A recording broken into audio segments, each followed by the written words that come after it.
নমস্কার, আবার চলে এসেছি একটা নতুন ভিডিওর সাথে। হ্যাঁ, আমরা ঘুরতে গেছিলাম দক্ষিণেশ্বরেতে, বন্ধুদের সবার সাথে ঘুরতে গেছিলাম, খুব আনন্দ পেয়েছি। এইটাও ঠিক প্রেগনেন্সির আগেরই ভিডিও বলতে গেলে, ভিডিওগুলো একদম ছাড়া হয়নি, ভিডিওগুলো নর্মাল পোস্ট করেছিলাম, সেই কারণে ভাবলাম তোমাদের সাথে একটু শেয়ার করি। এদের সাথে ঘুরতে গেছিলাম, এগুলো আমার সব অফিসেরই বন্ধু, খুব মজা পেয়েছিলাম, বেশ এটা একটা স্মৃতি বলতে গেলেই চলে। তো দক্ষিণেশ্বরে আমরা গেছিলাম, পুজো দিয়েছি, পুজো টুজো দিয়ে গঙ্গার ঘাট থেকে জল তুলে নিয়ে এসেছি ঘরের জন্য, যেহেতু আমাদের ঘরে সবারই লাগে গঙ্গার জল, তো গঙ্গার জলও তুলে নিয়ে এসেছি আমরা ওখান থেকে, আর খুব আনন্দও করেছি। আর ঠিক ওখান থেকে বেরিয়ে পড়েছিলাম আদ্যাপীঠেতে, মানে দক্ষিণেশ্বরের পুজো কমপ্লিট, আদ্যাপীঠে বেরিয়ে পড়েছিলাম।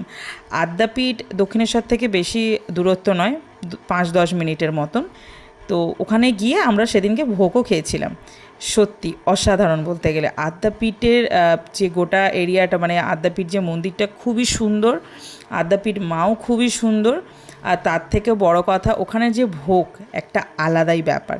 আর ভোগের ওখানে 80 টাকা লাগে, 80 টাকায় প্রচুর কিছু খাওয়ায়। ভোগের যা আইটেম আছে, তোমরাও চাইলে সবাই মিলে খেয়ে আসতে পারো।